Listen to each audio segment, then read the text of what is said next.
Hello and welcome to the Painted Lines Fantasy Draft Special. We've got a loaded house of the Painted Lines contributors here for you guys. We're doing our draft. Let's share the draft board. Everyone give at the Painted Lines a follow and go subscribe to the Painted Lines on YouTube where we are streaming right now. So I guess, should we do an intro before we start this draft up? Yeah, let's go.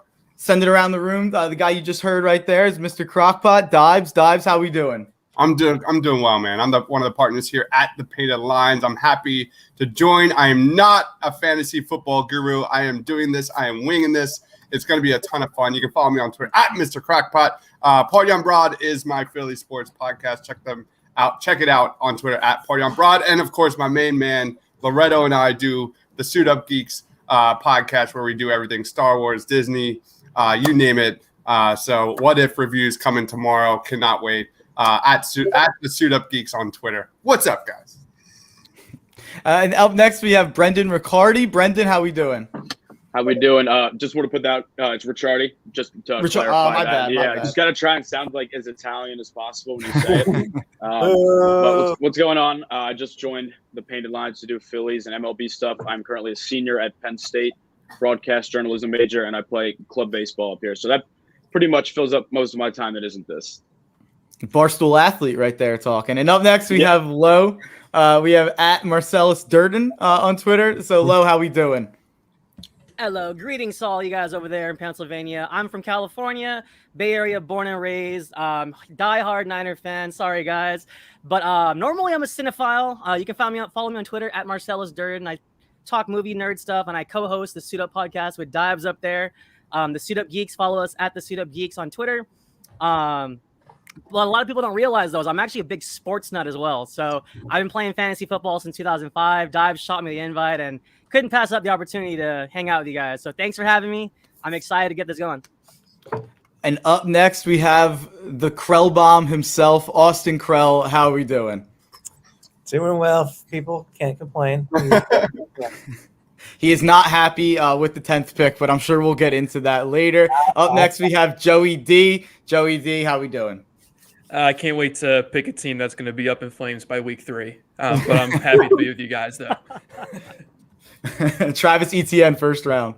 Up next, we got Joe Ciccoletti, my buddy, coming into the Painted Lines for the first time. Joe, how you doing? Hey, what's going on, guys? Appreciate the invite as always. Hey, you can't win the draft, or you can't win the championship at the draft, but you can lose it at the draft, and that's what we're here to do today. Joe, just like Lo said, he's a 49ers fan. Joe Chick is a Falcons fan. So that's a bit of a different perspective coming to this draft. So we are going to get this started. We are going to resume the draft, start it up. Best day of the year. Oh, good day. Matthew Berry, we might get sued for that. Him being here. Dives is up with the first pick. And he is extremely happy about getting that first pick. We're doing a 2-minute clock. And just a little background for everybody. This is PPR, points per reception, 4 points per passing touchdown.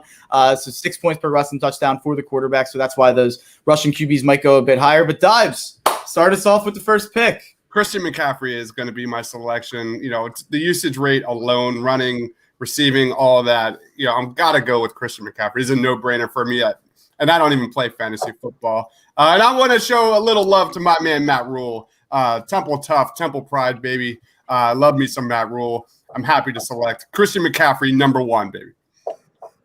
Awesome pick. Yeah, that's the obvious pick. I mean, it seems like in the last couple of years, there's been times where we haven't had that obvious first pick on the board, but Christian McCaffrey definitely seems to be that. I haven't seen any leagues or even mocks where he's not going with the first pick. So up with the second pick, we have Joe Chick. What are we thinking?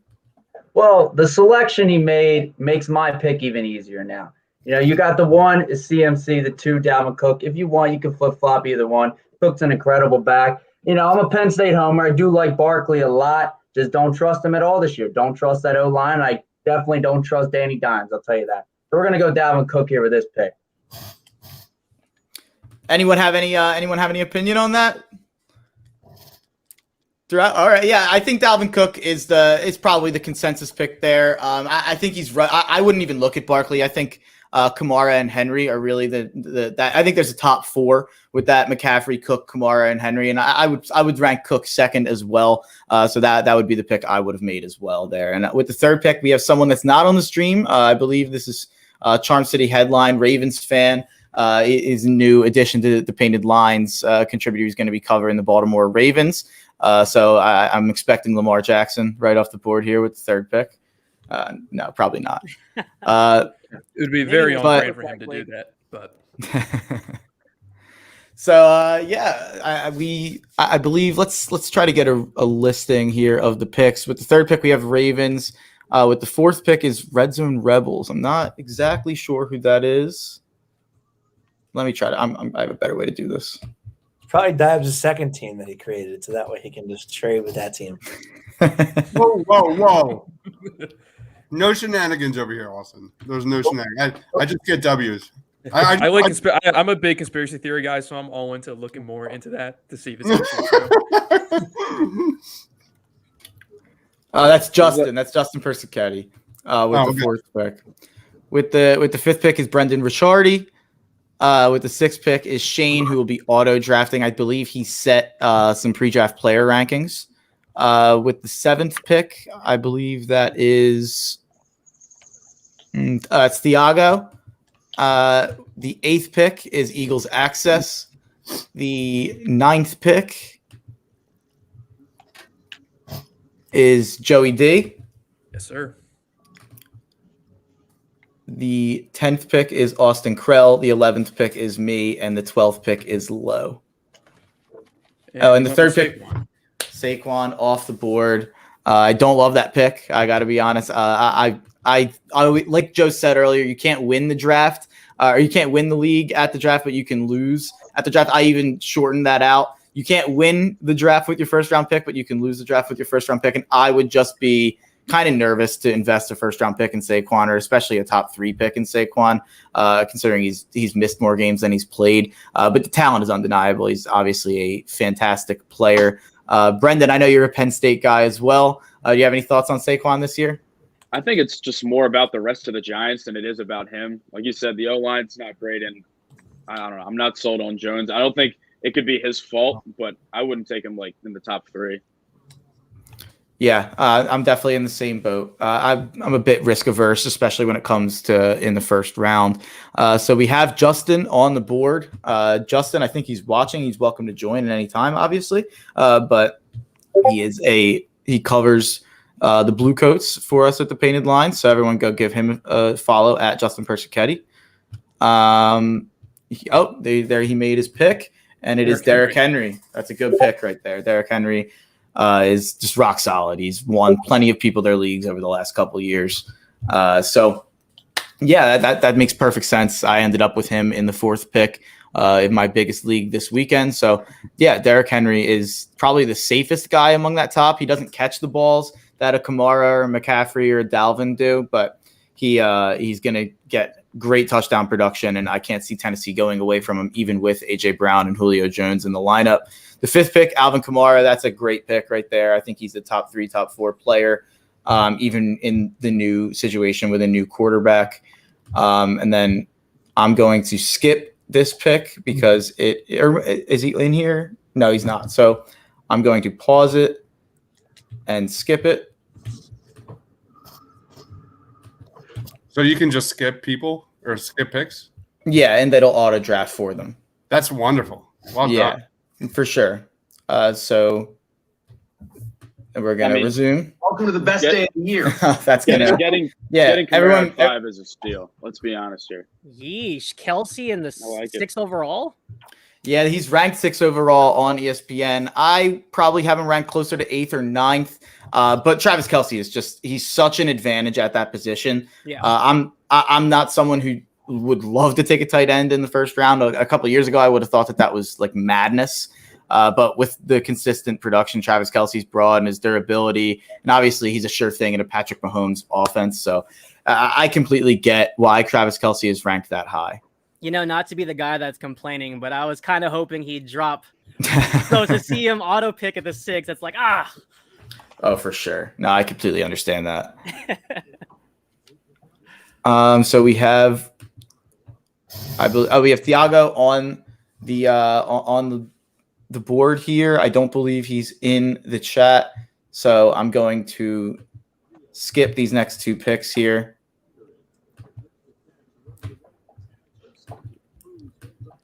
And that is going to be Davante Adams, it looks like, for Thiago. And for Eagles access, it's looking like Ezekiel Elliott, which at this point, at the 8th pick, I think is a fantastic value.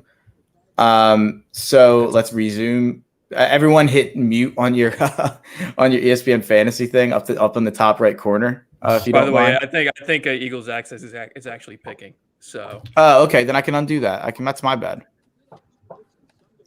I know he was in the chat, but I don't know if he's actually picking right now. But that's my bad. I can get rid of that right now.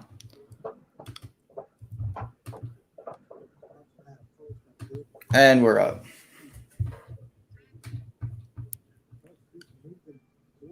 He picked Zeke. He picked Zeke anyway. Okay, well that's works. Nice. okay. Yeah, that's a great pick. Okay. I like all the running backs that are on the board right now, but I can't pass up Cheetah, so I'm going Tyreek. Yeah, I think Tyreek Hill's the best receiver in fantasy. I would take him even over Davante Adams, who went with the 7th pick. And it's similar to Travis Kelce. I mean, he's just a sure thing in an absolutely incredible offense. So yeah, I think that's a great pick right there. Yeah, and we can go 203 in like 1/2.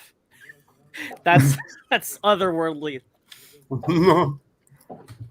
the 10th pick is Nick Chubb. So Nick Chubb is off the board, and that goes to who does that go to? It goes to Austin Krell. Austin Krell, have any thoughts there on that Nick Chubb pick? I don't like any of you people, so.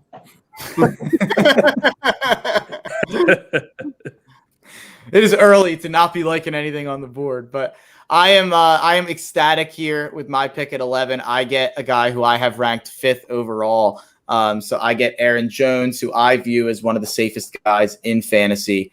And I don't really understand why he's never ranked in the top 5 or top 7. He's been one of the most productive running backs or players in fantasy in general over the last 3 years, and he's been so consistent. And even without Jamal Williams now, so you have to think he's going to be a bigger part in that passing offense. Some people are worried about A.J. Dillon. It seems like there's a new guy that people are worried about stealing carries from Aaron Jones every year, and it doesn't happen. So I am extremely happy to end up with Aaron Jones here with the 11th pick.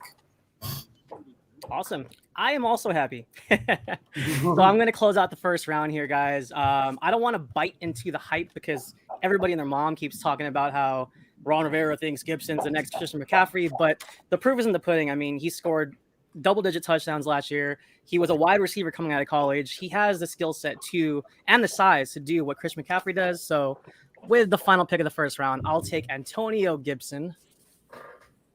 High upside there for sure. And on this turn, I'm not going to lie, I don't like being at the end of the first, going to the second round, but there is a lot of talent on the board, and I'm going to take the volume here. You could say what you want about this team's O-line, but I just think when a guy is a workhorse, you can't pass this up at this stage of the draft. Running backs dry up quickly, we'll see that in the next couple of rounds. So I'm going to take the rookie Najee Harris from the Pittsburgh. That's a great pick. Damn it.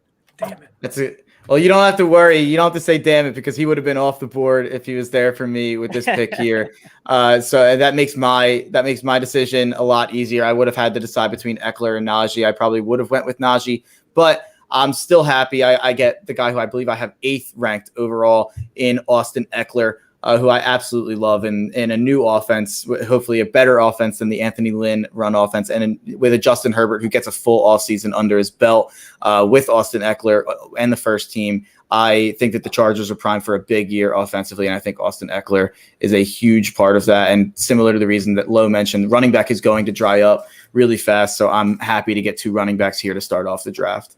He also has a great name. Great name, Austin. So we have another guy here named Austin here with the third pick of the second round. Austin, what are you thinking? What was the pick? DK Metcalf. Wow, DK Metcalf, a little higher than I expected for DK to go, but he's an absolute freak in a great offense with a great quarterback. You a big DK Metcalf guy, Austin? Nope. But If he watches Eagles games, he is. But yeah. I do enjoy a wide receiver, and I enjoy a wide receiver who's supported by a great quarterback. So they should pan out well for me. Absolutely. I mean, there's definitely a very high floor with DK Metcalf due to how good his quarterback is. So up on the board. I mean, come on. He took his shirt off when he got drafted. So we got Joey D up on the board here with the fourth pick of the second round. What are you thinking? Muted. Damn it. So yeah. I don't know why I was thinking so much. I'm taking Taylor. Yeah, that's a good pick at this point for sure. I just think running backs are so valuable, and yeah. Whoa, James Robinson off the board. Wow. It might be a bit of an overreaction to that, the news today with Travis Etienne missing an absolute ton of time, probably the entire season. So James Robinson is a featured back. I was really curious to see where he was going to go. I was going to bring that up at some point. I guess we just got our answer in the middle of the second round. Wow. That is definitely pretty high. I haven't had a lot of time to really think about where James Robinson lands now with Travis Etienne out. So I'm going to throw it to my boy, Joe Chick. What do you think about that? What do you think about James Robinson's value now that Etienne's out? I mean, it skyrockets up. I mean, he's got to be anywhere from the 12, RB12 to RB17 range right now going. I actually wasn't even huge on Etienne coming out. I really thought Carlos Hyde was actually going to slide in and take some carries away from him. Unfortunately, Carlos Hyde steals a lot of carries away from everybody, it seems like, in his career. But I think James Robinson now with Etienne out, James Robinson able to catch out of the backfield and, do his damage like he showed last year. And I think he can be that, RB12 to RB17 range.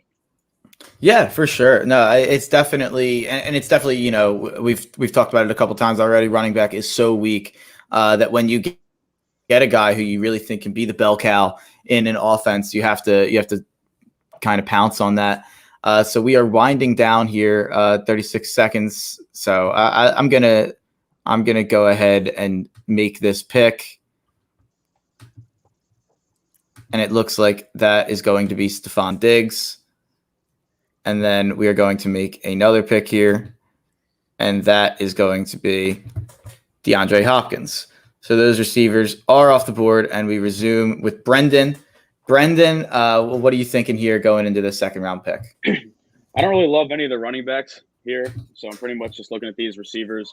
I had Calvin Ridley in my high school league last year, and he was fantastic outside of one game where he got 0, and I needed him to get 4 points. So that I still have a bad taste in my mouth. So I'm going to give him the chance to redeem himself this year. I think that's a great pick. I think he's a top 5 receiver now, especially without Julio Jones. Kyle Pitts slides in there, but I think Calvin Ridley's target share is only going to go up, and I can't imagine that he's going to be inefficient with those targets because he's such a supreme talent. I ended up with him in the second round in my big league the other day. I was ecstatic. I love Calvin Ridley this year. I think he has a chance to be the best wide receiver in fantasy. So I think that that's a great value there. And we are up to Justin Persichetti's second round pick here. So we will be waiting on what that is. The top of the board right now, you're looking at guys like A.J. Brown, Justin Jefferson, Joe Mixon, Clyde Edwards-Helaire, Darren Waller, Terry McLaurin, Keenan Allen. That rounds out the top 26 right there. But so it'll be interesting to see how this end of the second and early third round goes, because I think we really are entering like a tier of receivers. I think after that top 19, I think it drops off. So I really think that there's not that much separation here between, number 20 overall all the way down to really like number 37 overall. I think a lot of these players are on the same level. So I think that will be interesting to see, because both of the drafts that I've been in have had massively different ends of the second, beginning of the third round, and different guys who were available to start out the fourth round. So I'm curious to see how this plays out. So we are waiting on Justin, and then we have Charm City Headline, the Ravens fan, waiting up next.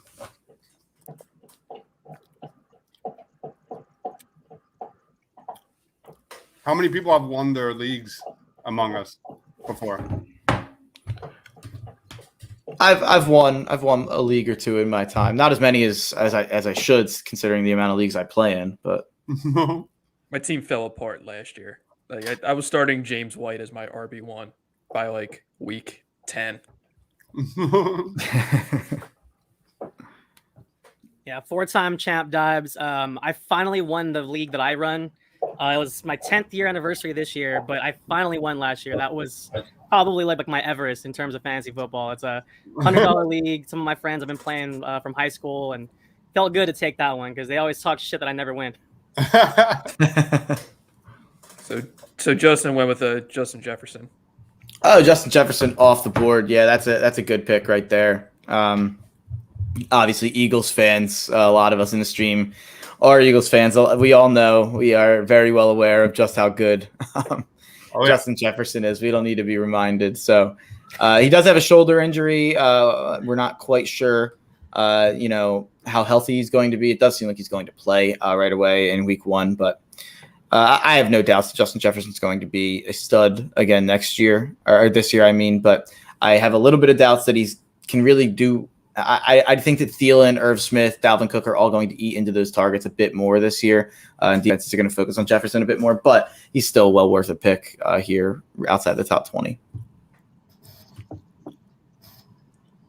So we are waiting on the second round to close out here. 20 seconds left. And after this, if he's not in here, I'm just going to set them on auto draft officially, but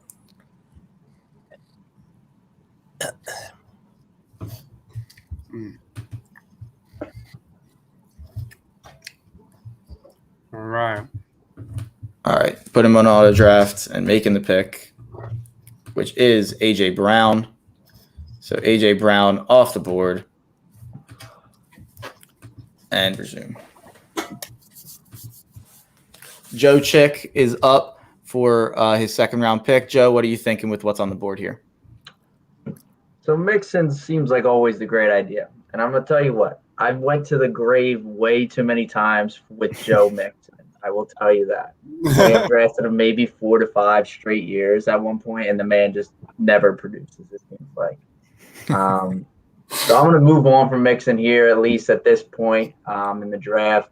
And I'm going to go wide receiver here. And Fitzmagic does some wonders, man. And Terry McLaurin looks real enticing, so I'm going to go with Terry McLaurin. Terry McLaurin's a stud. F1, Terry McScorin, all the nicknames. So hopefully Ryan Fitzpatrick does, give him an extra boost. But we've seen his floor with bad quarterback play, and he's still been absolutely excellent. So Terry McLaurin, absolutely a safe pick in my opinion. Dives up for 2 here. What are you thinking? Yeah, it makes me nervous about Joe Mixon. I'm not gonna lie, dude. I'm gonna go. Fantasy football is run by running backs, so I'm gonna go Clyde Edwards-Helaire here with my first pick, and second pick I'm gonna go with the best wide receiver I can get, which is I'll go Keenan Allen. Let's go Keenan Allen here, and I'm off the clock. I like those picks a lot. Clyde Edwards-Helaire is a guy that I have his over on rushing yards, so I'll be rooting for him to rush all year. He has a bit of an ankle injury, but Andy Reid is really downplaying it, so hopefully he's back for week 1. And Keenan Allen is rock solid, and another receiver that's supported by a top-tier quarterback in Justin Herbert. So Joe Chick up for another pick here in the third round. What are you doing to add to, I believe, Cook and McLaurin? Again, you got Joe Mixon right there. I can't pull the trigger again. He's taking me to the grave once again. You got some good wide receivers up there as well, and there's that tier break of running backs, so I'm not going to be going there. And the man does well in Las Vegas, I will tell you that. The air is good over there, so I'm going to go Darren Waller here. I know he won't be there in the 4th round for me, so I got to take him now and reach on him a little bit.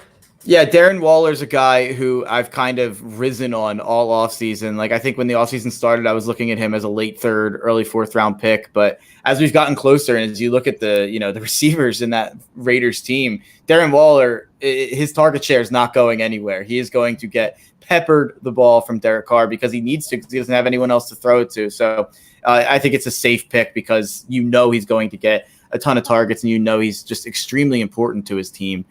So I think Darren Waller, it's pretty funny. Like 2 years ago, he was what Irv Smith Jr. is now. Like, he's that dart throw at the end of the draft trying to get a late round tight end. And now he has established himself even above a guy like George Kittle.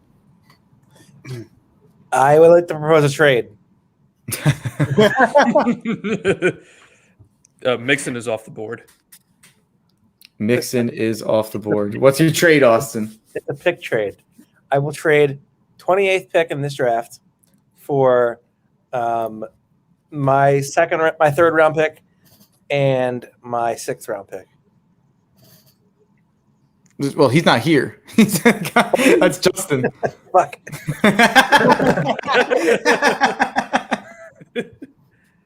Like when Rich Paul doesn't answer the phone. It's like, fuck, I gotta fucking figure something out. Haven't even played it down in this season yet, and Austin already hates his team. I think he's just desperate for someone. It's time for a rebuild. I'm just gonna sell everything for picks and then have every pick of the first round next year. Okay, Sam. Who's Red Zone Rebels? That is Justin. So, but I put it on the fact that now if you miss a pick and you don't join back into the stream, you go on auto draft. Fuck, and he took the damn it, damn it.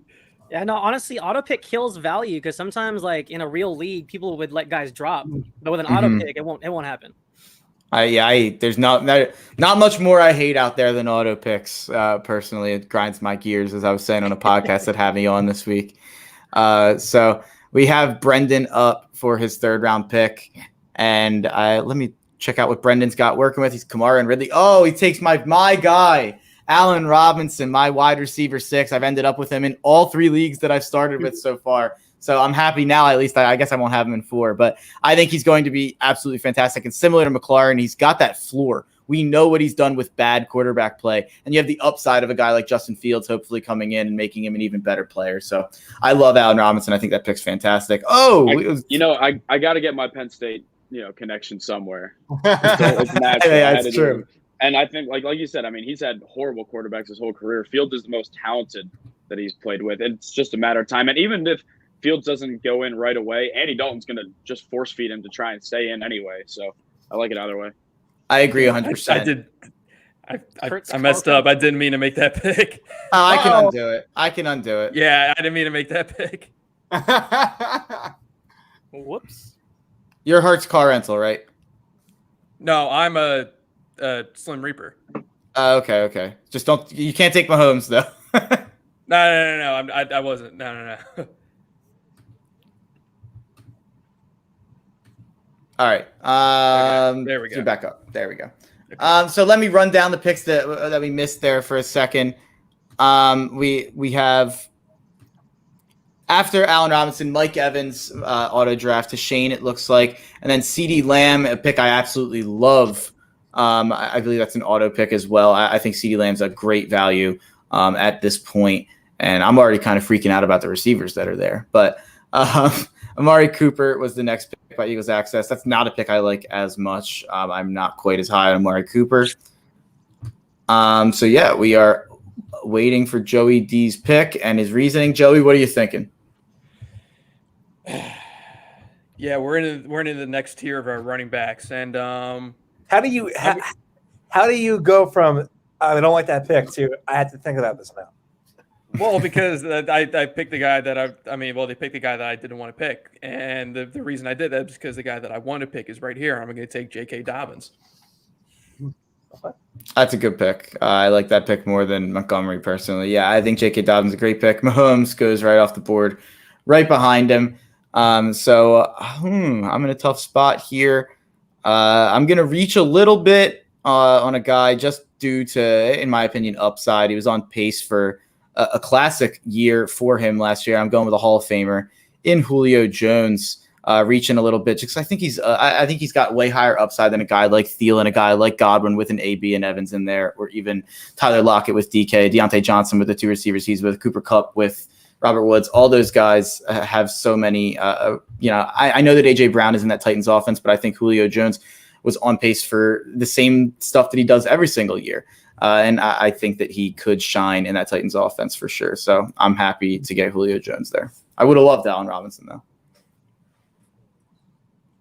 And we have Low on the board for 2. Uh-oh.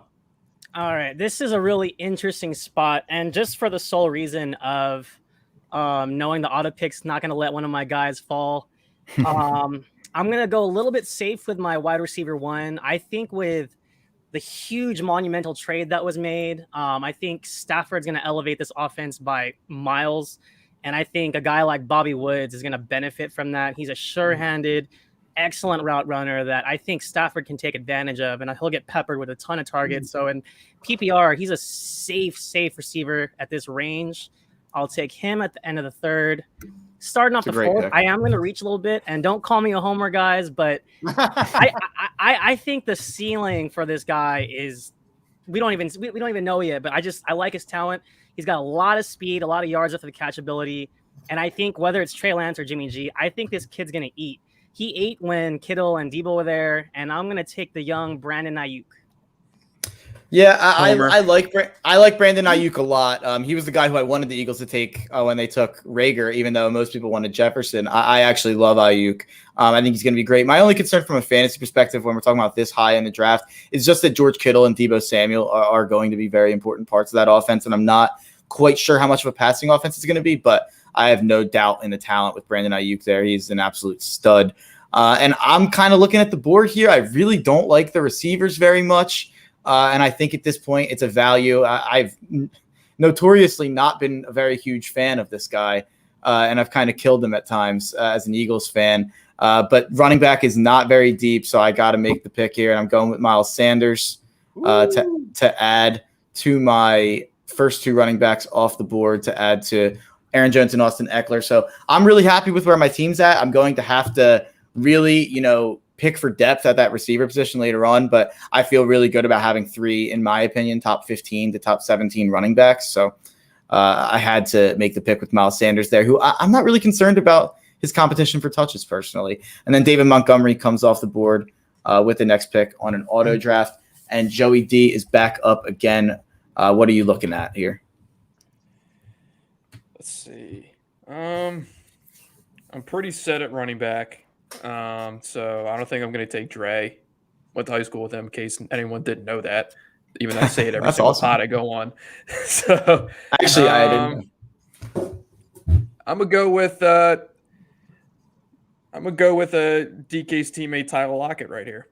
I think that's the right pick. I think Tyler Lockett, he was a bit boomer bust last year. Like he had like a couple weeks with 30 to 40 points, and then a couple weeks below 6 or 7 points, but I love Tyler Lockett. He's going to win you some weeks, even if he does hurt you in some others.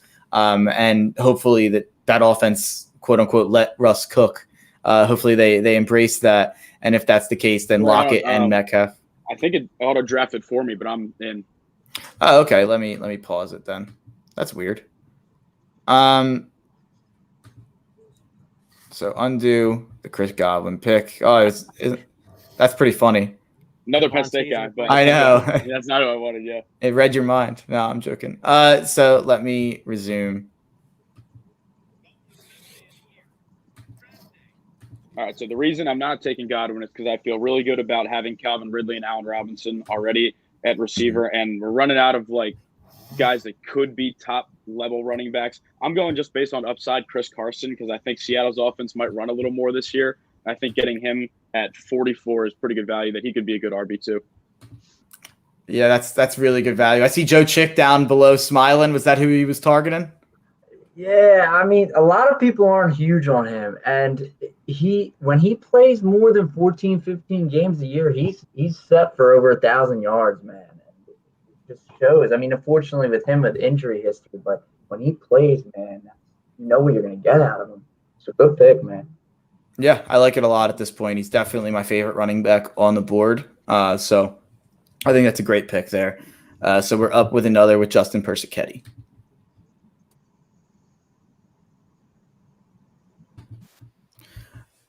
So we did. I didn't spend too much time I didn't spend too much time talking about it when it happened, but Patrick Mahomes did go off the board, I believe, at the end of the third round. So that was the first quarterback off the board. Now, if there's anyone out there who, I hear this a lot when I go on like podcasts with people who don't really play fantasy football, and they mention Patrick Mahomes as like the first pick or like a first rounder. And if there's anyone out there who doesn't really play fantasy or this is your first time getting into it, the reason that a guy like Patrick Mahomes, who's obviously the best quarterback in the league, doesn't go until the late third round or the fourth round is because there's so many good quarterbacks for fantasy football purposes. And it helps in a league with the settings that we have for quarterbacks to be able to run. So you just look at the list of what's available still: Josh Allen, Kyla Murray, Dak Prescott, Lamar Jackson, Aaron Rodgers, Russell Wilson, Justin Herbert, Tom Brady. That's just the top 8 remaining. It's pretty crazy that when the reigning MVP is ranked as the 6th or 7th quarterback this year in Aaron Rodgers. So it just shows that it's really about position scarcity. Running back is a harder position to find value in. So 2 picks went off the board: Josh Jacobs to Justin and Cooper Kupp to Ravens fan. Cooper Kupp's a really good pick at this point, in my opinion. I think Cooper Kupp is a stud. So Joe Chick, you are up. What are you looking at? I think we're going to go running back here. I know he just got injured with his thumb, unfortunately, but he's going to get some touches there in, Los Angeles now. So we're going to go with Daryl Henderson here. Yeah, not a lot of competition for touches out there. You're looking at guys like Xavier Jones and Jake Funk as the running back room with Daryl Henderson. No one's taken an NFL carry, I believe, besides Daryl Henderson on the Rams. So, he did have a thumb injury. They're really going to need him to be healthy. So, Dibes up for 2. What are you thinking of? Oh, I'm not even muted. Hope that wasn't bad. All right. I like where my team's at right now, and I'm going to double dip with my wide receivers. I'm just going to take Deontay Johnson. I think his volume is going to be way up this year. And then I'm going to take, kind of a sure thing with DJ Moore here for my second selection. Deontay Johnson's a fun pick there because you look at what Deontay Johnson was able to do last year with the amount of drops that he had. If you just hope and pray that drops issue goes away a little bit, and he gets so much separation. He is uber talented. So it'll be interesting to see if Roethlisberger, how he plays this year. And DJ Moore, like you said, very safe pick. So Joe Chick, you're up here for another one. So far you got Cook, Henderson, McLaurin, and Waller. What are you looking at here? We're looking at here. I'm not huge on the wide receivers there. We got Godwin, Higgins, and the running back, again, just very unknowns or their second options now on their team.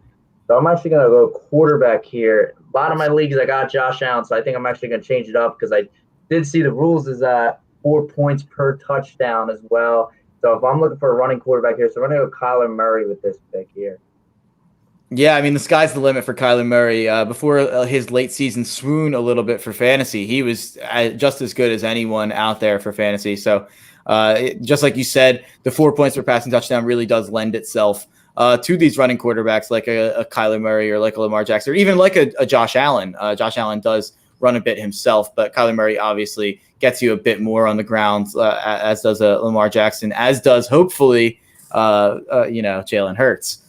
So those are really the guys that are helped by the 4 point passing touchdown system here. And that's standard on ESPN. So that is why we made that decision.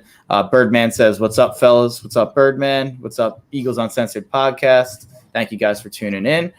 So we have Justin Persichetti on the board and Brendan on deck. I forgot baseball terms there for a second. My brain wiped clean. I was searching for on deck there.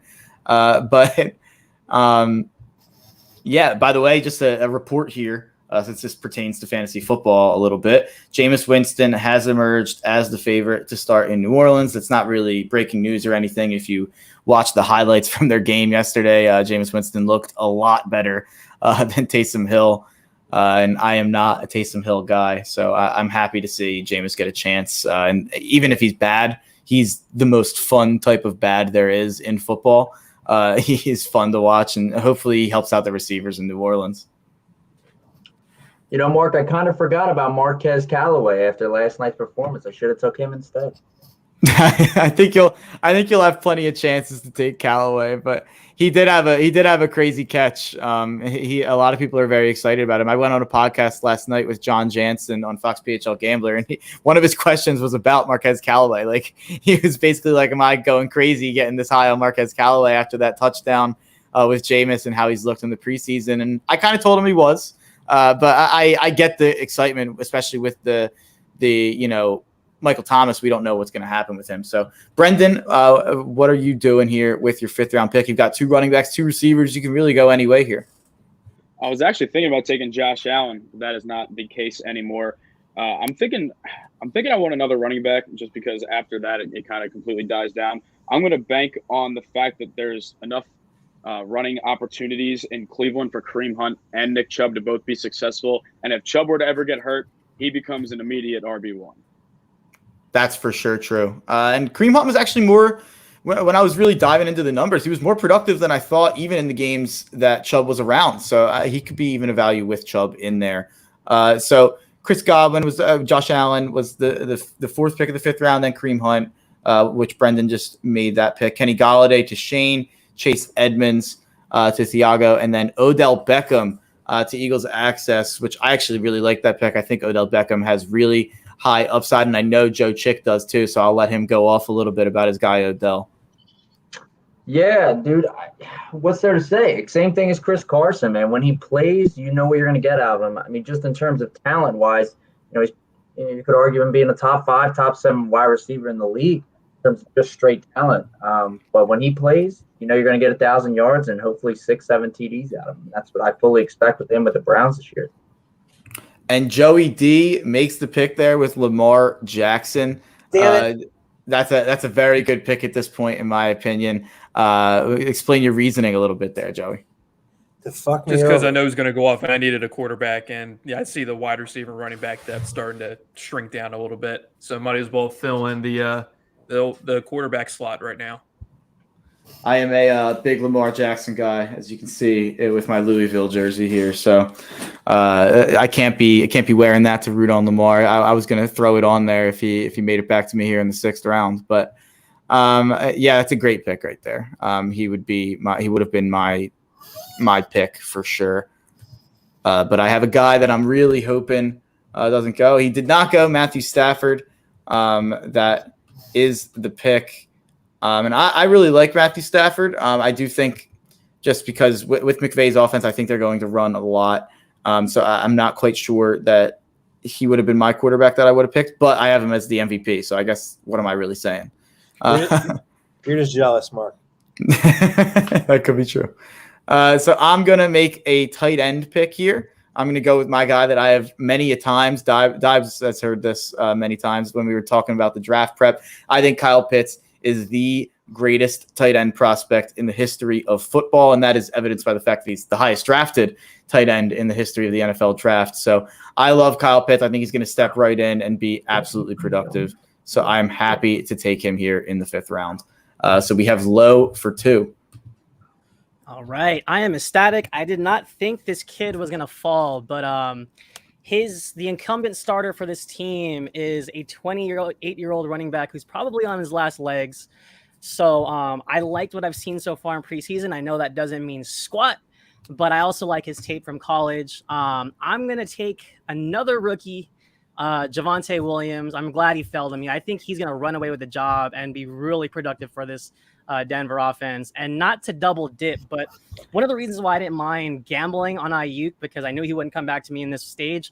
I liked gambling on that guy because there's a lot of depth in the next few rounds. And that's one of the reasons why I just figured I could land somebody solid, which I think I will.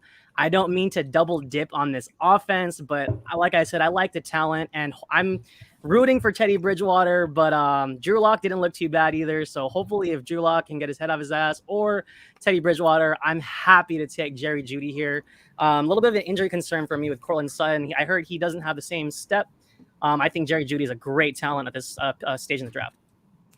I love Jerry Judy as a talent. I am a bit scared of the Denver quarterback situation, especially if it is Drew Lock. Teddy Bridgewater would really help a guy like Judy and Sutton comparatively to Lock, in my opinion. But I love the Javonte Williams pick. I think he's got crazy high upside, and I loved watching him at North Carolina. And Melvin Gordon is moving towards washed up, in my opinion. So I think Javonte Williams should get plenty of chances to take that job away. So I am looking at the wide receiver position here, and I'm going with a guy that is being reunited with his quarterback from his first NFL team. I'm going with Philly legend Temple made Robbie Anderson. You're not going to find many people out there who are higher on Robbie Anderson as a player than me. I think he's excellent. I always have. And I really think that I'm not a Sam Darnold guy, so it's hard for me to be too optimistic. But if I think that some of my Sam Darnold pessimism is outweighed by the fact that they have so much familiarity together with Robbie Anderson and Sam Darnold playing together with the Jets, I actually think that Robbie Anderson will be the most productive receiver for the Carolina Panthers. So I love Robbie Anderson this year, and I'm happy to get him here in the 6th round. It's actually the first time I've gotten Robbie Anderson. He's went really high in my last 2 drafts, so I'm happy to get a chance to get my guy from Philly, Robbie Anderson. So was there a pick right at? No. Okay. So we are waiting for, I believe that is Austin Krell's pick. And after that, it will be Joey D. Guys, I'm looking here. I before we get moving on with this pick, we got 3 Cincinnati wide receivers up there.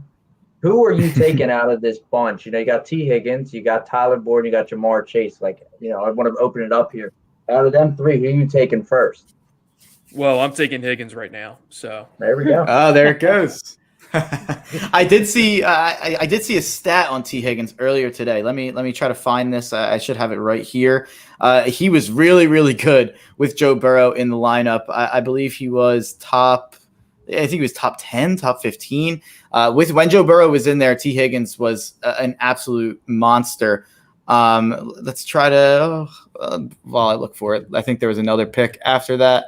A couple picks. Oh, it went rapid fire a little bit there. Mike Davis to Eagles access, Dak Prescott to Thiago, Cortland Sutton to Shane Haff, and then Myles Gaskin to Brendan. Myles Gaskin is a pick that I absolutely love there.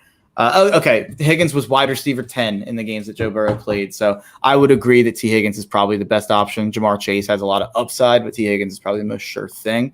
Myles Gaskin, I absolutely love that pick, Brendan. At this point, what was your were you looking at anyone else, or what was your decision-making process there? It was pretty much the fact that I know that anytime they're both healthy, I'm starting Ridley and Robinson. So I'm fine with receivers for the time being. And when you have Kareem Hunt, I consider a little more safer. Myles Gaskin has the big upside. So those guys can kind of just fight for the flex. And I feel like I'll be able to get good enough bench receivers after.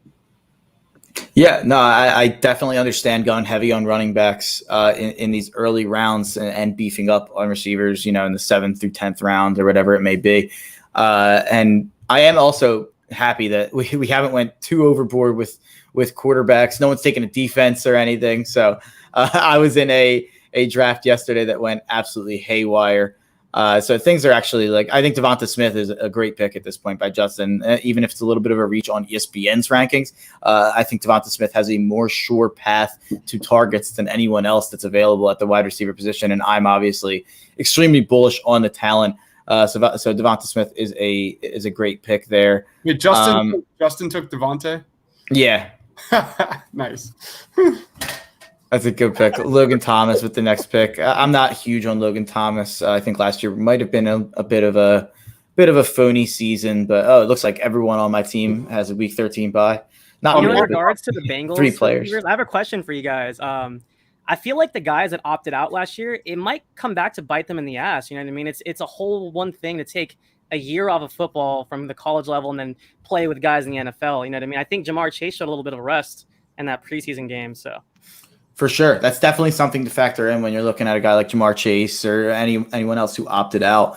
It's definitely something even a Trey Lance. I know he went 5 for 14. He did have an incredible throw. And if you watch the highlights, there's a lot there to be excited about. I'm a big Trey Lance guy, but that's another guy. He didn't play a lot of football. So that's why I've always kind of thought that Jimmy Garoppolo was going to start out the season. But Damian Harris. Division II ball, which I'm worried about. Yeah, I get that. I'm not quite as worried about it. I do think that his skills will translate, but I definitely get the worry about throwing him right in after playing Division II ball and having a year off. There's definitely plenty of valid concern there. Damian Harris off the board to Joe Chick. Are you a big Damian Harris guy, Joe, or what was the pick here?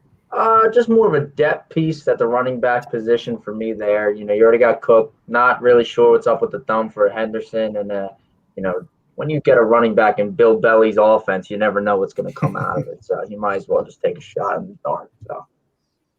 No, I like the pick a lot.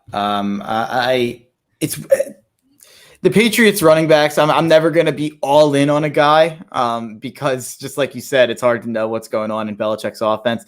But when you watch just on the field, Damian Harris seems like he's got all the pieces. Dobbs makes his first pick with Russell Wilson filling his quarterback slot. I think that's a really good value at this point. And then he's making his second pick here, or the first pick of the 7th round. Dobbs, what are you thinking? I'm going to go with the guy I was really high on in this draft. I don't have any rookies on my team, which I'm jealous about with some of you guys. So you know me, Mark. I love the rookies. I'm going to go Jalen Waddle. Let's see what happens.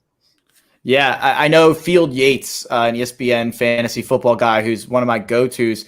Jalen Waddle is his guy for the 2021 season, like above all else. And he is just bullish on the talent. He thinks no matter what, he will bust out this year. And Tua has looked fantastic in the preseason. I am 1000% biased, but I think that Tua will feed the ball to his former teammate in Jalen Waddle. So I like that pick here. And Jalen Waddle is a guy who's been rising up my personal draft board all season. So Joe Chick for the second pick of the 7th round. What are you looking at? Man, Big Ben got a noodle arm, but I'll still go with it. I'm going to take Chase Claypool here. So, as I'm looking for something Notre Dame related. I don't see it, but as a Notre Dame guy, I love Chase Claypool. I love that pick right there. I have the same concerns that you mentioned about Ben Roethlisberger and his noodle arm, but hey, he's skinny, so he'll be fine. He's on a better diet than Brady. I don't know what you guys are laughing about. That's what he said. He said he's yeah, he's fine as long as he doesn't fall off any more motorcycles. I don't want to get canceled, so I'm gonna lay off of Ben. I'm gonna lay off of Ben Roethlisberger and my thoughts on Ben Roethlisberger as a human being. But yeah, I'm not a Steelers guy personally. So it would be a Justin up for another pick. Justin's last pick was Devonta Smith. Justin has Josh Allen, Derrick Henry, Josh Jacobs. Oh, he's got the Alabama running backs right there. Justin Jefferson, Devonta Smith, and George Kittle. I think it's a really good team. So he's up for another pick here. Probably needs a flex running back or receiver since he's loaded at quarterback and tight end. Aaron Rodgers was the last pick to the Ravens fan. That's a good pick at this point, in my opinion. You're getting the reigning MVP as the 7th quarterback off the board. So anytime you can get that, that's probably a good bet. What's the current stat projection for Devontae Smith? Like, what are people saying, Mark? Let's check what ESPN has here. I'll pull it up. And okay, 78. So 71 catches, 946 yards, and 5 touchdowns. So I think that's probably fair. I think I'm probably a little higher on Smith than average, so I would probably go maybe 80, maybe 80, 1,007 would probably be like my projection on it, just because I'm a little bit higher. But I think that the main reason to be high on him is just that his target share in the offense. I've said many times that my biggest concern about the Eagles is the depth at the receiver position.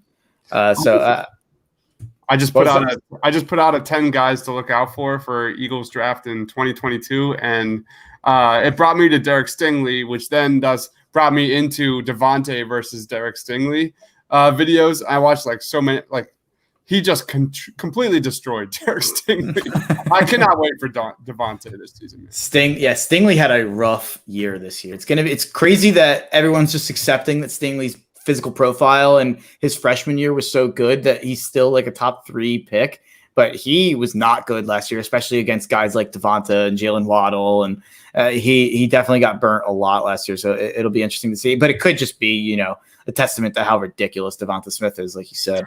Justin Herbert, great pick by Brendan. That's probably the pick of the draft so far, in my opinion. I think getting him as the 8th QB off the board. I have him ranked as my QB4.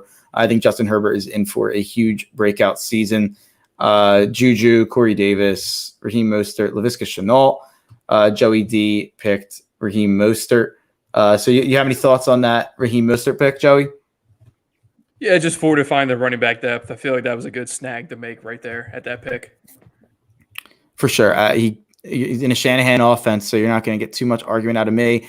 I was about to make a reach of a pick here, but I can't pull the trigger on it, so I am going to look elsewhere for a second.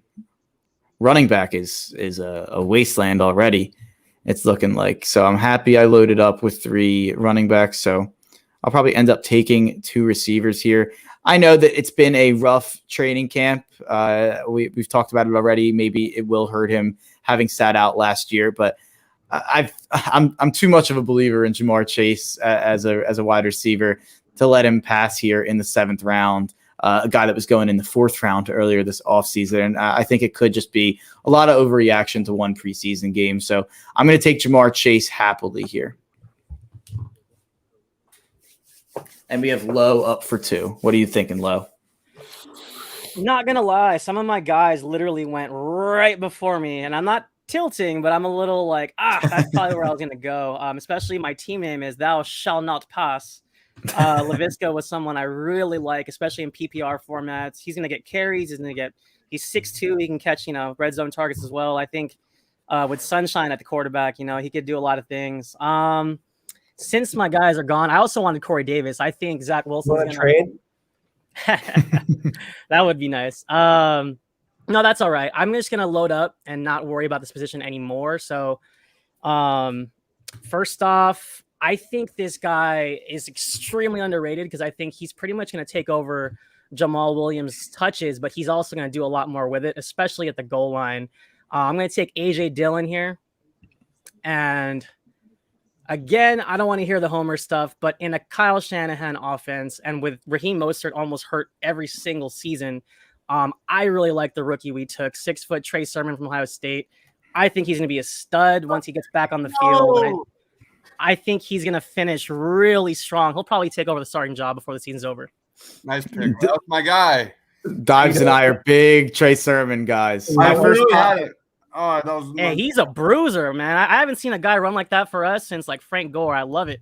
My first pod that I ever did here with the Painted Lines was about late round draft targets I remember that. with Dives and Shane, and we bonded over our love for Trey Sermon. Yes. So I think Trey Sermon is a great pick here, and I think he's got upside. And the big thing about Trey Sermon that's a good sign for him probably getting a big role in that offense going forward, he was the best pass blocking running back in the NFL draft this year. So that's probably something that's going to translate. That's got to be something that Kyle Shanahan would like there. So I really like Trey Sermon to have, if he gets in and he gets the carries, I think he's going to have a fantastic year. But I am absolutely ecstatic. I'm about to throw a party over here. I get my guy, even if I'm reaching a bit based on the rankings, I get my guy that if you've heard me on any radio hit or any fantasy podcast or anything talking about receivers, I have basically said that I think that there is at least a 50% chance that Antonio Brown is the best receiver from the Tampa Bay Buccaneers for fantasy this year.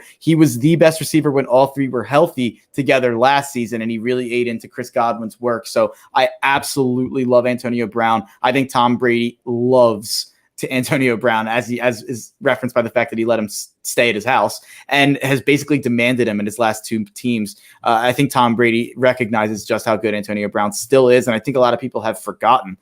So I really, really like Antonio Brown. So we have a couple comments here. Steve Johnson, I don't know what's going on, but Steve, recording. we are not recording. We are live. These guys aren't here right now. I'll have what he's smoking. I don't know what's going on, but I think he had a question. Who should I take at 5? So Lo, you don't want to trade Antonio Gibson for Shenault? Oh, hell no. I appreciate the offer. There you go. I'm on the clock. I didn't realize that. Advice on the 6th pick, I would say take Zeke or Aaron Jones, or if you really like Najee Harris or Austin Eckler, you can reach up for them because they won't be back in the 2nd round. But I would personally look at Zeke and Aaron Jones, Kevin. Or one of the top 4 running backs if they fall, but I don't imagine that will happen. So we have Joey D up for a pick here. Joey, what are you thinking? Well, that's my pick, actually. What's going on? I'm Hertz car rental. Oh, no. Oh, okay. You made the last pick. Yeah, I was just looking at who was on the clock. I didn't see your pick. Dallas Goddard, a pick that I absolutely like a lot. That's a guy I would take Dallas Goddard over Logan Thomas.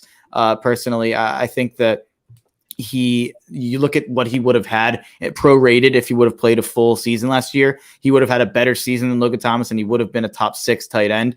And he had the worst quarterback play in football last year. And it seems like Jalen Hurts has been peppering the tight ends even as much as Carson Wentz was. So I love that pick. Dallas Goddard is primed for a breakout year, in my opinion. Hopefully, I know Dives has some thoughts on that as well. Goddard? Yeah. I mean, you look at what Jalen Hurts has been doing all training camp is targeting the tight ends. And that was one of his biggest weaknesses last year was that intermediate area of the field. And it's just been awesome to hear that Jalen Hurts, Dallas Goddard, even Zach Ertz have been getting a lot of work in this training camp. That is something that is huge for Jalen Hurts' confidence, especially to know that we can get that middle of the field back in that Eagles offense. Well, I just like to win games, and I think, I think Dallas Goddard does a good job of that. That's insightful. That's why we pay you the big bucks. Right. Austin's like, too bad this isn't like a Chick-fil-A draft. He'd be like all over this, all over. No, I would be cutting your guys' internet and like just any kind of advantage I could get to get my chicken sandwiches. Austin, do you think there's money in a Sunday Chick-fil-A restaurant, a restaurant that just purchases Chick-fil-A goods and sells them on Sunday? Funny you should ask. So I recently tried the peach milkshake, which I've heard via TikTok gets outstanding reviews. It is not. It is worth 30 points on Weight Watchers, which is already a big minus. It also is not. It also is not very good. So TikTok cannot be trusted for food reviews, especially on Chick-fil-A. Thank you very much. That's all I got. I'm a big Chick-fil-A guy as well. I haven't had every time I want to have it. It's obviously Sunday, so I have it once a week, and it is the best 10 minutes of my week. So every Monday morning he wakes up and he's just like, oh, it'll all be okay because this week I will get Chick-fil-A. I wake up on Monday morning. I'm like, can I just get an IV of just a smoothie version of the number one, just in my veins, just all the way through. Oh man, Joe Chick, you are up with your 8th round pick here. Who are you looking at? First defense off the board. I'm not a fan of that, Justin. If you're listening, drafting defenses and kickers before the last 2 rounds is not my favorite thing to do.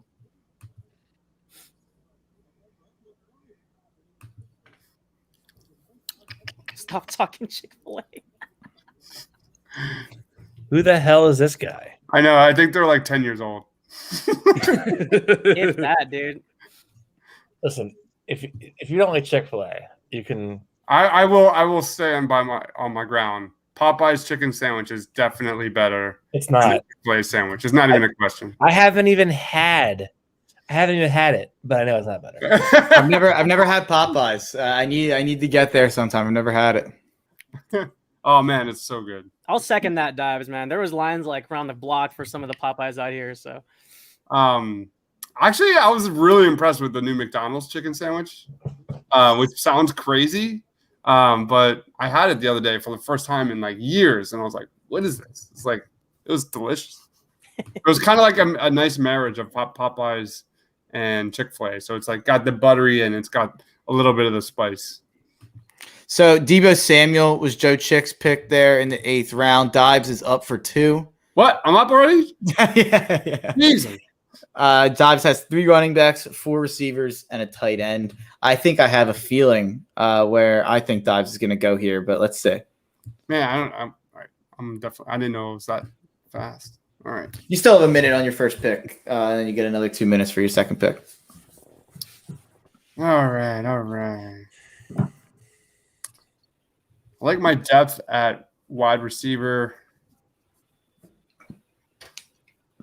Yeah, I really like your team, Dives. It's oh, you have a quarterback as well. I don't know why. Yeah, I've got Russell Wilson, but yeah, that's a good team. I gotta get some running back depth for me. Let's go Michael Carter from the Jets. Like it. And then where are we at here? Wait, I gotta get rid of this. There we go. And then we're gonna go. Yeah. Who's the best flex here? Dabs, it's only the rest of our lives. You can only, take your time. Hey, Junior. Yeah, we're gonna go tight end. Why not? And let's go Robert Tonyan for Green Bay. I like it. I like that pick a lot. I think Robert Tonyan is really underrated in fantasy circles and underrated on this draft board here. A lot of people point at him and say he can't be as efficient as he was last year with his targets and with his touchdown production. And I just point back at them and I'd say Aaron Rodgers is a really good quarterback. So I think Robert Tonyan will be good as long as Aaron Rodgers is the quarterback there. And I think he's a physical freak. So I like that pick a lot. Joe Chick is up for another one. What are you thinking? I think I'm a little more safe here. Man almost had 1,000 yards last season, 9 TDs, and I know they just drafted the rookie, but I'm gonna go Melvin Gordon here. Yeah, at this point, I think it's a good value. He will have a role at least to start the year. He will probably be the starter to start the year, I imagine. That gets the lion's share of the carries. I do think Javonte Williams will take over, but I mean, there is obviously Melvin Gordon's not bad. I mean, I think he could be washed up pretty soon, but he did have a good year last year. He doesn't have the same burst he once had, but he's definitely going to start out as an important part of that offense. So we are moving on to the next pick here is Charm City Headline. I believe he's in the draft, so we will wait for him. When we get a little deeper in and everyone has their starting lineup, I'll try to go through and kind of give my thoughts while we're waiting for picks here. But Justin up for another pick. You have to imagine that Justin's looking for a bench player here, or maybe a kicker if he's trying to match with his defense that he picked. But seems like to me there's a lot of really good receivers left still on the board, which is just a theme of every draft that I've done this week. It's just I'm shocked in the 9th round at how many receivers there are on the board that I think can, finish in that top 15 to 20 receivers. I think Tyler Boyd has been remarkably consistent over the last couple of years, even with bad quarterback play at times. So Tyler Boyd is a guy that could easily be a top 20 receiver, but obviously with T. Higgins and Mark Chase, it hurts his value. So there's a ton of guys still on the board that I think are interesting. Tyler Boyd, right after I talk about him, goes off the board. Then Michael Gallup, another really good receiver, Ronald Jones, and DJ Shark, and then Marquise Brown. So yeah, that was kind of the receivers I liked that went off the board. So there's not many receivers left now that are of that caliber, but I have one pick before I'm up, Austin Krell. And Austin Krell went with a different Eagle named Jalen. So I get my guy at pick 107 in the 9th round. I get Jalen Hurts as my quarterback. He gets 4 points for passing touchdown, so he'll be getting plenty of rushing touchdowns, I believe. And at this point, I have him ranked as my number 9 QB, so I'm fine taking him as the 9th QB to close out the 9th round. And I'm very happy with that pick right there. Respect, Austin. Respect.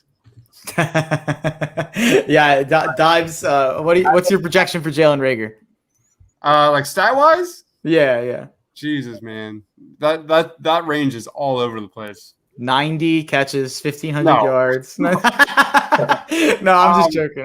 I would be pretty happy with like 500 to 600. Probably like 4 to 5 touchdowns. I think. I definitely see at least 2 or 3 huge plays from Jalen Reagor, big plays this season. For sure, that's definitely something I hope they work into the offense, and it seems like they are. Mark, I'll trade you Nick Chubb for Jalen Hurts. Well, that might be something we have to visit. I mean, if that's the case, but I think that should get vetoed from the rest of the league. So Michael Pittman off the board to low and low up for another one. So what's your thoughts on Pittman and your pick coming up here? Yeah, I was waiting until like you guys kind of go on for Jalen there, but when Wentz went down and Nelson went down, I was like, Colts are dead to me. But apparently Wentz is back at practice, and as my wide receiver 4, I don't mind taking who's probably going to be the top target. I think Hilton is pretty much done, and Pittman's a young, big receiver out of USC. I think he's got a lot of upside. He'll probably be leaned on by Wentz, and I think that's a great pick as my 4th receiver. I'm going to start this round off with somebody that I think is just safe. He's just efficient. He's got a great offense, and he just added one of the best receivers in the game. I'm going to take Ryan Tannehill. Oh, nice. That's the right pick, quarterback at this point. I have him as my number 10 QB, which is funny, like Ryan Tannehill going over Tom Brady. It might be funny to some people, but Ryan Tannehill was a better fantasy quarterback last year, so I expect him to be one again this season. So this leaves me with a tough decision here. I don't quite know where I'm going to go here, but I'm going to go with a guy that I'm not even necessarily that high on at running back here, just because running back is really drying up, even just trying to get an RB4. So I'll go with a guy that did not look good in the preseason and has not looked good as of late, but I'll go with James Conner just because I don't believe too much in Chase Edmonds. So I do think that running back job is wide open. So I'm fine taking a chance on James Conner here as an RB4. By the way, the Phillies are losing 1-0, making me miserable yet again. But we are moving on in the 10th round. Austin, what's your pick?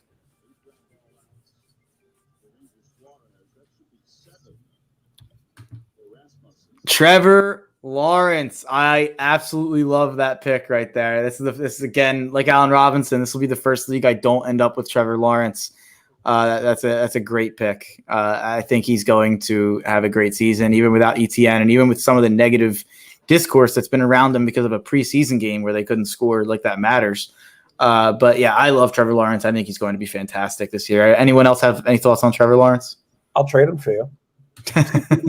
Well, not for Mr. Hurts, but maybe something I pick later on. So who's up on the board here? Joey D up on the board. We are really getting to this time in the draft where it starts drying up everywhere, it seems, besides maybe quarterback. But I'll look at Joey D's team and talk about it. At quarterback, you got Lamar Jackson. At running back, you got Jonathan Taylor and J.K. Dobbins. Wide receiver, you got Tyreek Hill and Tyler Lockett. So just even before I get to the rest of the team, that's in my opinion, a top 3 quarterback, 2 top 15 running backs, and 2 top 15 receivers. So I really like that start to the team. I'm not as huge on Noah Fant at tight end. I do really like T. Higgins where he got him. And then Mostert, Landry, Ruggs, all pretty good depth pieces. So I like where Joey D's team is at this point, and we are rapid flying. Brendan Riccardi is up here. Another team I really like. I'm like the positive guy right now, but he's taking all my guys. Alvin Kamara, Justin Herbert, Calvin Ridley, Allen Robinson. Yeah, this is actually probably my favorite team. I like this team more than mine, I think. But yeah, I like Brendan's team a lot. So I'll move on to Joe Chick since he's the next guy in here that'll be up. So let me look at Joe Chick's team. Kyla Murray at quarterback, Dalvin Cook at RB1, Daryl Henderson RB2, Terry McLaurin a wide receiver 1, Chase Claypool wide receiver 2, Darren Waller at tight end, Damian Harris at the flex. I guess I would be a bit concerned with your depth at receiver. I'm not crazy high on Deebo Samuel, but I mean Kyler Murray, Dalvin Cook, McLaurin, Darren Waller. But that is something you have to kind of. I might look at that wide receiver depth and not love it, but you have Darren Waller, so that kind of plays into it. this guy has a lot of upside I'm about to take. I do like him a lot. He looked good versus the Eagles, man. Jacoby Myers really surprised like him. me. They gotta pass it's kind of like they gotta pass the ball to somebody out there. I know they got the 2 tight end system every rolling out. James White is back, so he's gonna catch a couple passes out of the backfield. But they gotta have some wide receivers. So I like Myers, man. There's a lot of upside for him this year. Unlike Aguilar. So we have Dives up for 2 here. Oh, damn. Someone took Marquez Callaway. Damn it. Phil's tie it up. I never doubted you, Phil's. All right.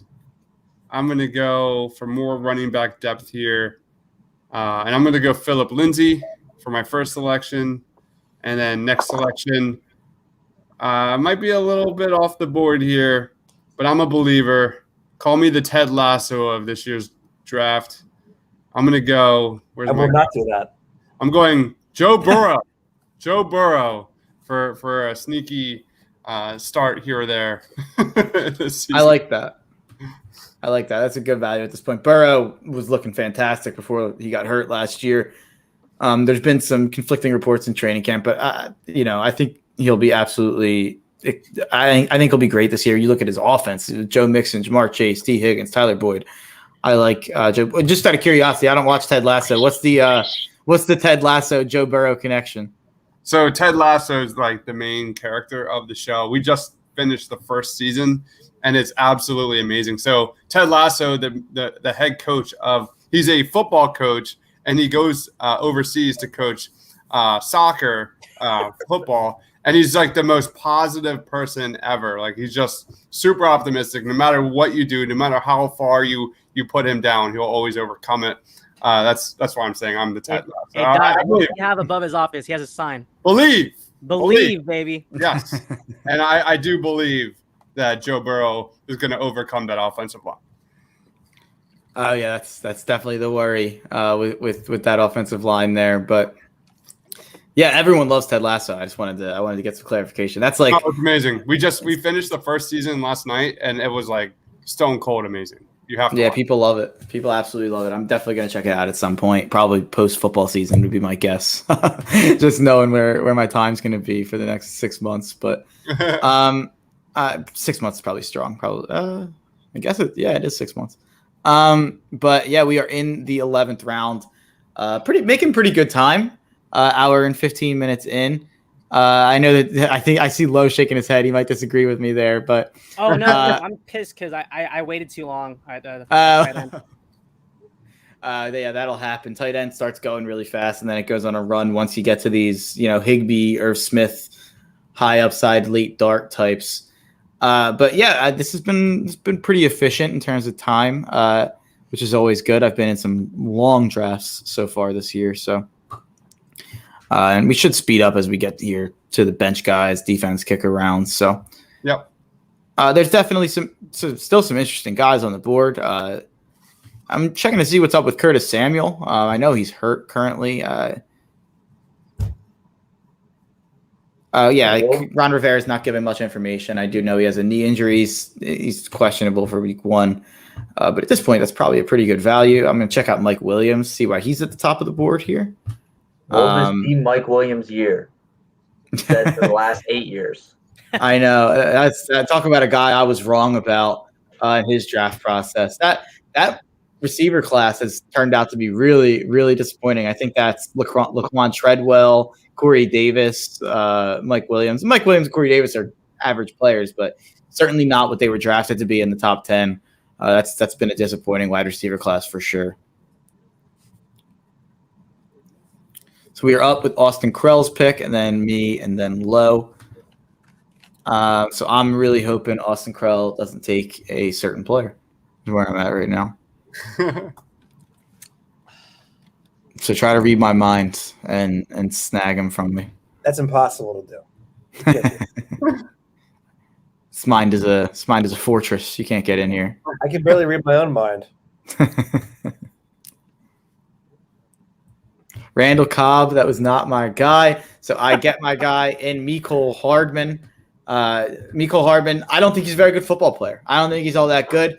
But if you have a chance to be wide receiver 2 in a Patrick Mahomes offense, I have to take you at this part of the draft, even if I don't even think he's necessarily that special. And there's absolutely no chance he'd be being drafted if he was on like 29 other NFL teams. But since he's on the Chiefs, I'll go with Mecole Hardman.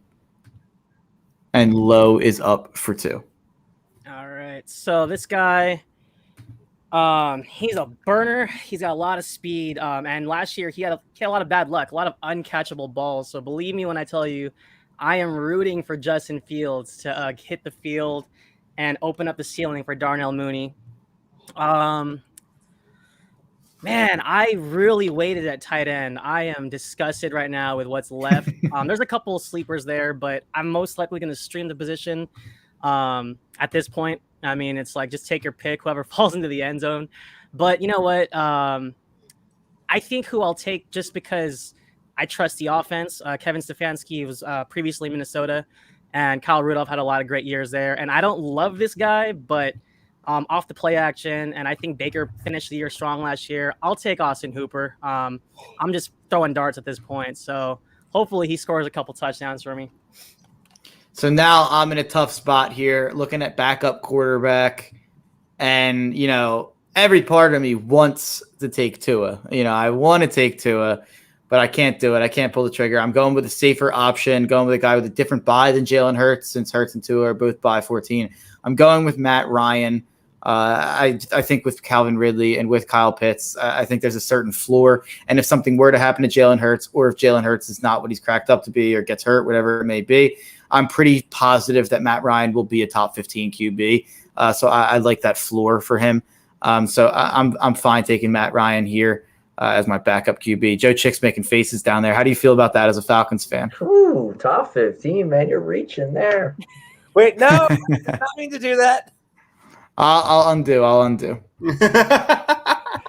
was about to say, Austin, are you on bath salts right now, bro? I mean, I'm on something, I'll tell you that much. Jake Elliott. Whoa. First kicker off the board. Jake Elliott.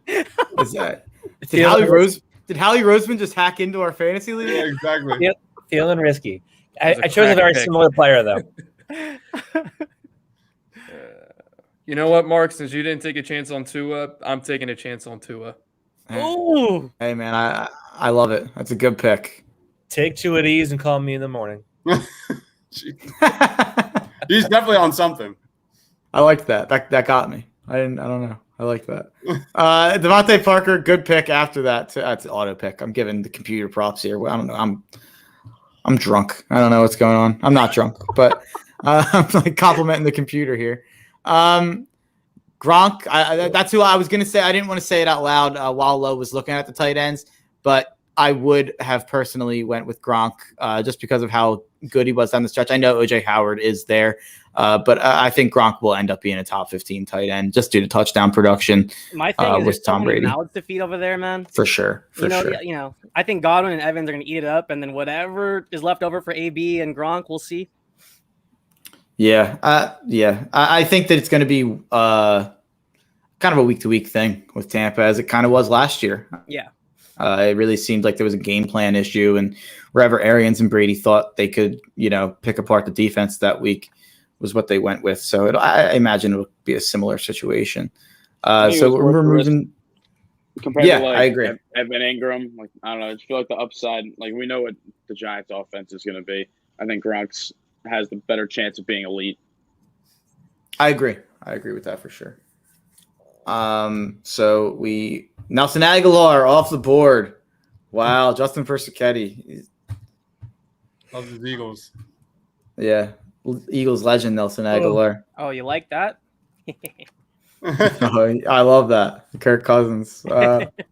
He's gonna try to. I think he's gonna actually play with a plexiglass shield around him on the field to avoid COVID. So I wonder how that'll affect his fantasy value. He wants to walk everywhere in life with a plexiglass shield around him, which seems like doesn't seem, there's nothing else you can do. So, I mean, that's the only way to protect yourself from COVID. Wink, wink.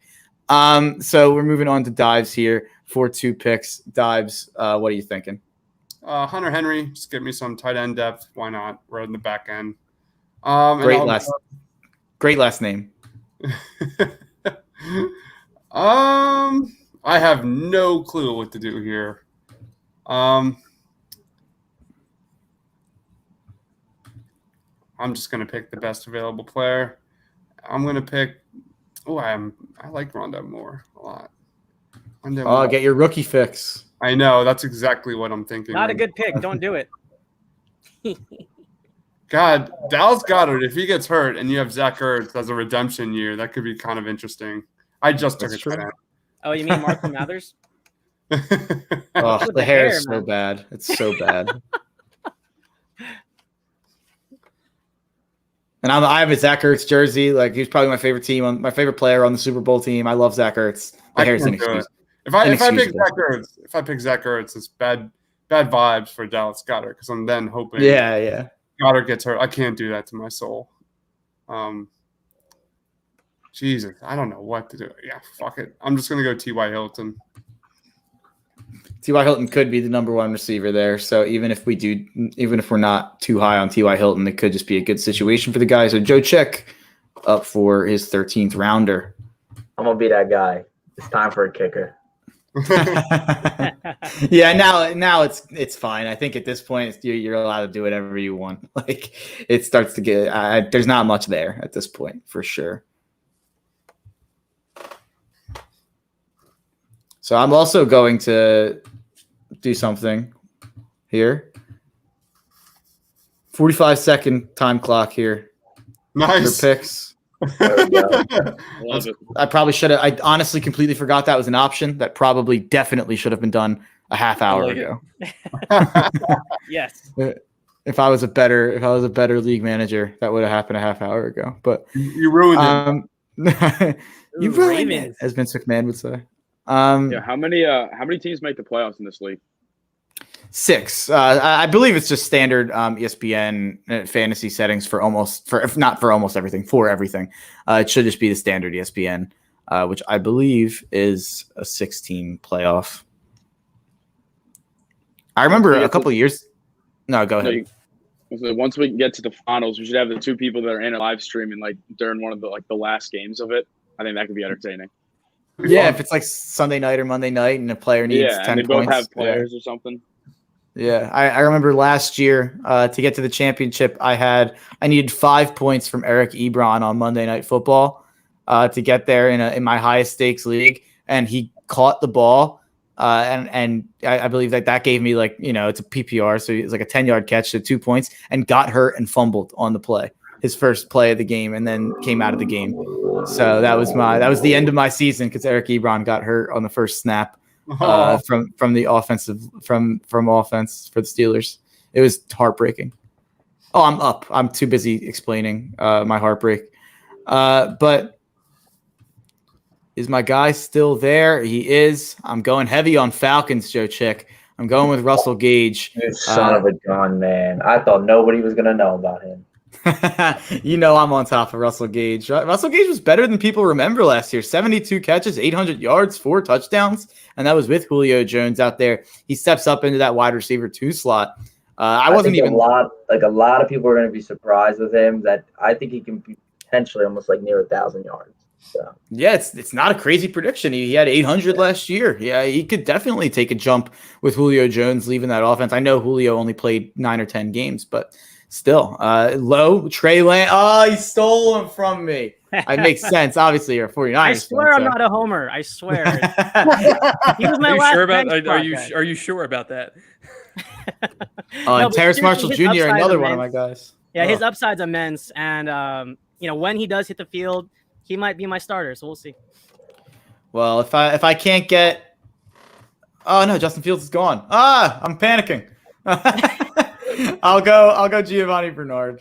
He's been working with the first team in Tampa. I've ended up with him in every league somehow. But Giovanni Bernard, I'm not excited about that pick. I gotta be honest. It's off the board. Slim Shady. Oh, there he goes. Oh, that's a good pick at this point, honestly. Wow. Now I think we're a couple picks away from the defense kicker rounds. So I think would you guys want to wrap this stream up here, or should we wait until the Mr. Irrelevant pick? Doesn't matter. I say we go to the Mr. Relevant pick. Why not? All right. We can wait. We can wait. See who Mr. Irrelevant is. I think it's Dives making the Mr. Irrelevant pick. So. Oh, nice. It was going to be Jalen Reagor.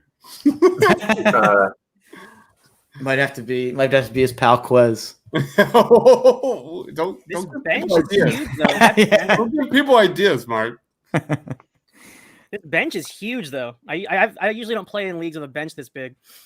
It's funny you say that because what is it, 16? This is actually the smallest league I've been in so far. I was gonna say the opposite. The one draft I did was 18 rounds, and the other was 17. I know that my one on Friday is 21, which is which is ridiculous. It's so stupid. I don't even know why we go that deep, but we do, I guess, just because we have for 10 years. But this is probably the correct. I think 16 is right on the money for me, and because that means the free agency will still have some guys left over. Yeah. What's my funny, other I go leagues, it's Superflex IDP in the league that I run, and we hit like 17, 18 rounds depending on how I feel. And it's like a 5-6 bench for that one. So that's a pretty small bench. But Superflex and IDP changes things up, you know. Yeah, and it's a flex IDP, so kind of just take your favorite defensive player at that point.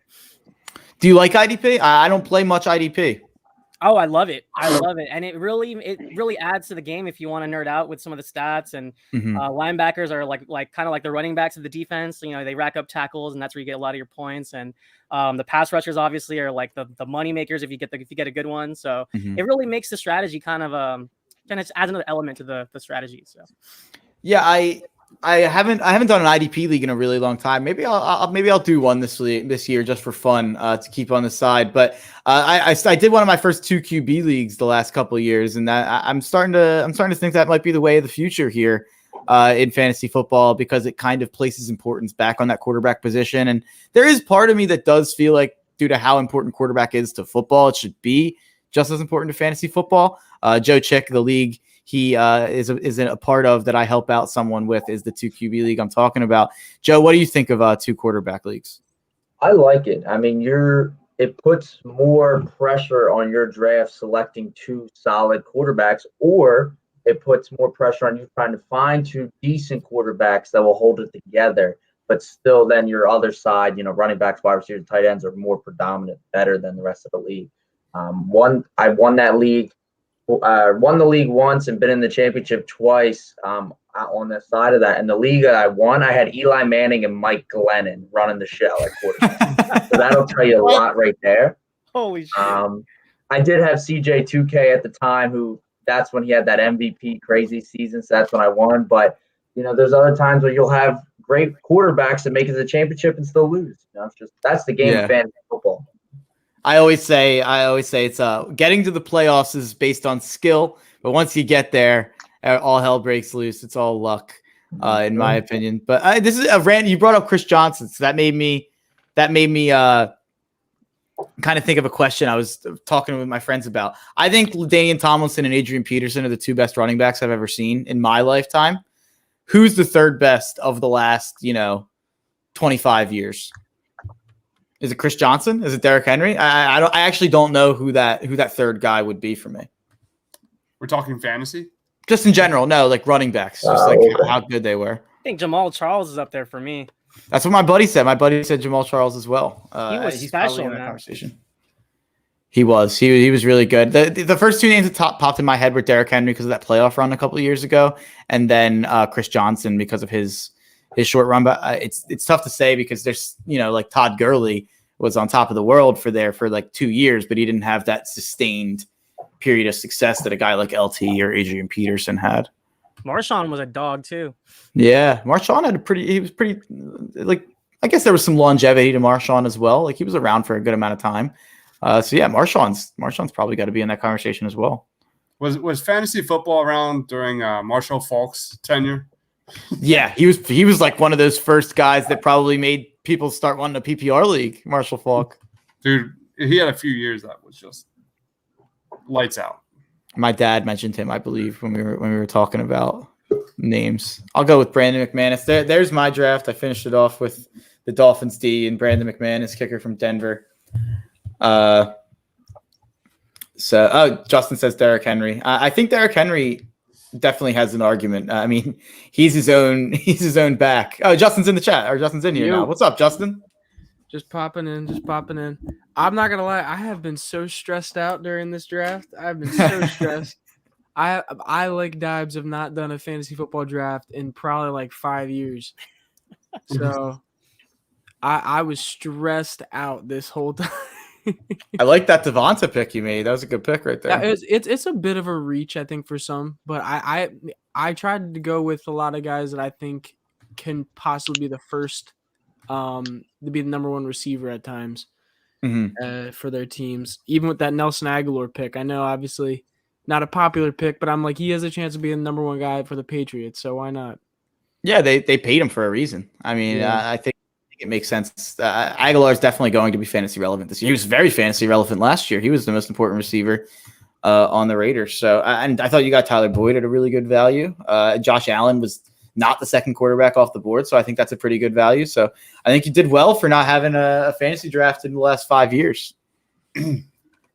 So we are moving up on our last 3 picks on the board here. Countdown to Mr. Irrelevant Dives.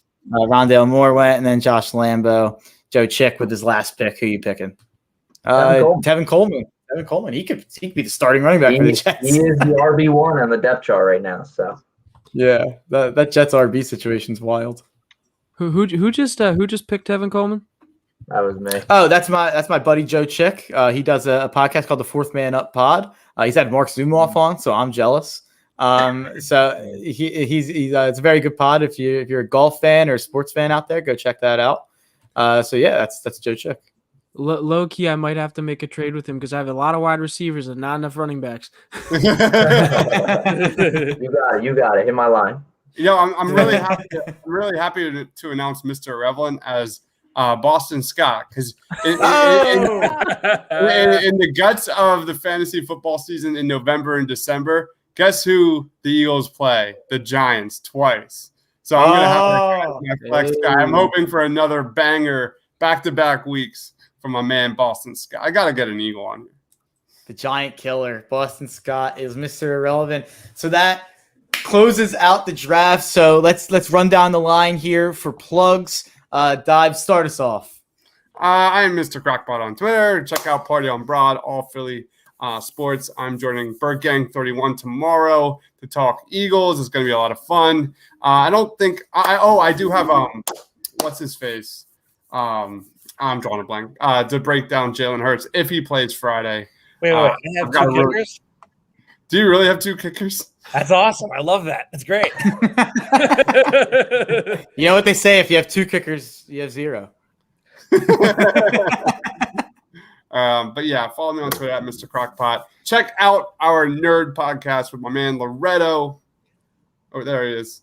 On at the Suit Up Geeks. He's got his Thanos drinking gauntlet there. Love it. We will be doing What If review tomorrow. Right, Loretto? Is it What If tomorrow? And then Monsters at Work tomorrow reviews. Sí, senor. Yeah. Yo, but real quick, how about that trailer though? Oh man, so good. That's so good, man. So we all get, you can see our trailer reaction, on this channel and our Suit Up Geeks channel. Just fantastic. Brendan, you're up. All right, you can follow me on Twitter at DMG Riccardi. I just started doing Phillies live streams for these guys. Podcast called Breaking the Bank, and I also have weekly MLB power rankings just written on the website. Yeah, if Brendan doesn't start respecting the Chicago White Sox, I'm a beat down his door. No, I'm joking. Justin, you got any plugs for me? Sure. Go follow me on Twitter. It's at J_Persichetti. I cover the Blue Coats for the Painted Line. So as soon as that season starts, as soon as I don't think they've dropped the schedule yet. I'm sure I would have seen that, but hoping the G Leagues drops their schedule soon so I can see when I can get down to Delaware. But it'll be fun. Awesome. And our other Sixers guy here, Austin Krell, where can we follow you at? Nowhere. You just leave me alone. Let me exist. Everyone, right, moving on. Austin and just give him shit all night. Yes, that's right. You can find me on Twitter at NBA Krell. I cover the Sixers on the beat for the Painted Lines. So I am there. You can also find me at the Feed to Embiid, my podcast covering those Sixers. And yeah. Low? If anyone wants a kicker, I do have Jake Elliott. We do. What we should do, everybody put like down in like the chat like a fun punishment, and we can make a poll and people can vote on what the punishment should be for whoever finishes last. That's a good idea. That's a good I like idea. We'll that do that idea. We'll do that for like sure. that- They're never That's gonna such a get me good though. I'm incentive. like 3,000 miles away. I do like the idea. I won't do it if I finish last, but I do like the idea. Someone else doing it. Yeah. Oh my god. Lo, what do you got for me? Yo, once again, guys, thanks for having me. It was a royal pleasure. I don't do enough sports stuff, but I love it. If you want to follow me for film chat, at Marcellus Durden on Twitter, and I'm a proud host of Suit Up Geeks with Dobbs over there for pop culture, nerdy, film talk, Star Wars, Marvel, you name it. We got all kinds of great reviews and a big trailer reaction from yesterday. Holy shit, Spider-Man fans! Holy shit! Yes. Wait, there was a trailer yesterday? I consider myself a casual fan of the superhero genre, but even you get Spidey going, your friendly neighborhood Spider-Man, I'm in. So, and Lowe was great here on the football thing. He was great on the NFL draft when we had him on to talk about the Trey Lance pick he had. So he's got to join us more to talk some football. Joey D, you're up next. By the way, guys, Joey D is the fastest person at getting tweets off of Twitter and sending them into the Discord from Painted Lines I've ever seen. It's unbelievable. I don't understand it. Like It's like the guy sits on Twitter all day long. You have to literally be on Twitter at every second of the day. He beats me every time. I got the Travis Etienne injury news in there today, and I was like, holy crap. If it's anything and if it is anything NBA, Joey gets it first. It's simple as that. I'll just say this: some things just can't be taught. That's all I have to say. It's like I wait for Joey to break the breaking news. No, but that's for real though. Like there are certain accounts. I'm not kidding, Joey. There are certain Twitter accounts I don't have to follow because every single thing they post, you post in the Discord, and I get notifications for it. These thumbs work 24/7, baby. So yeah, Twitter fingers. I don't even believe it if Joey doesn't share it. So, but yeah, you can go ahead and follow me at Jody_6. I'm always hopping on these live streams with the boys, and I should be getting out some more content of my own out nowadays. That is not me just sharing tweets that people are sending out daily. But but be on the lookout. Of course, man. And last but not least, I mentioned this pod before, but Joe Chick, where can we follow you again? Where can we follow you, my guy? Guys, couldn't thank you enough for having me on. I can't wait to get the season rocking and rolling. But you can follow me at Chick120595 on Twitter. You follow the podcast at Fourth Man Up. We're on all the social media platforms. You can listen to us through everywhere. And I just looked. I am projected to win every game, so that probably means I'm going to be 0. So that's just how it works. Yeah, so I'm not sure how we'll do it yet this year, but I'm going to try to figure out some way to keep you guys updated in the Painted Lines out there of how we're all doing in the league here at the Painted Lines. Maybe I'll talk about it on the Tough Cover podcast or have guests on and talk about the week, or we can do something on Twitter. We'll figure that out. But you can follow me, like you see right there, at Mark Henry Jr. _ and at Tough Cover Pod. And you can check me out there with my gambling and my fantasy football content. This next week is absolute mayhem for me, which it is officially fantasy draft season, as you guys heard tonight. So thanks everyone for joining us with the Painted Lines fantasy draft special, and enjoy the draft.